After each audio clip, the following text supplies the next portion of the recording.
જી નમસ્કાર. સંવેદનાના સેવારત ગરીબોના મેવારત થકી બાળકોને રોજ જમાડીએ છીએ અને દરરોજ ભોજનના દાતાશ્રી આવે છે ભોજન જમાડવા માટે. અને આજે આપણા સરસ મજાના ભોજનના દાતાશ્રી છે, બાળકોને જમાડવા માટે આવ્યા છે રિંકુ અને મોન્ટુ. આ બંનેની આજે એનિવર્સરી છે, લગ્ન તિથિની. પહેલા તો સંવેદના પરિવાર તરફથી શુભકામનાઓ. મહાદેવ કરે ખૂબ ખુશ રાખે બંનેને.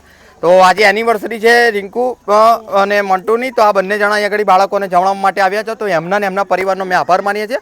આવો ને આવો સાથ સહકાર આગળ પણ આપતા રહેજો. અને તમે અહીંયા આગળ આવ્યા છો, મેડમ કશું કહેવા માંગો છો? ના, એટલા ઘણા વર્ષોથી હું ઓળખું છું વિરાજભાઈને, આપણા સંવેદના ટ્રસ્ટને. બહુ સરસ, એકદમ ઉત્તમ કાર્ય કરી રહ્યા છે. આવું ને આવું કરતા જ રહો એવી શુભેચ્છા. ઓકે, આભાર તમારો પણ સાહેબ. આભાર મેડમ, આભાર. આવો ને આવો સાથ સહકાર આપતા રહેજો. તમે પણ બાળકોને જમાડવા માટે અમારો સંપર્ક કરજો. અને બીજું એ કે જોડ ખાતે 100 બાળકોનો અનાથ આશ્રમ બનાવવા જઈ રહ્યા છે.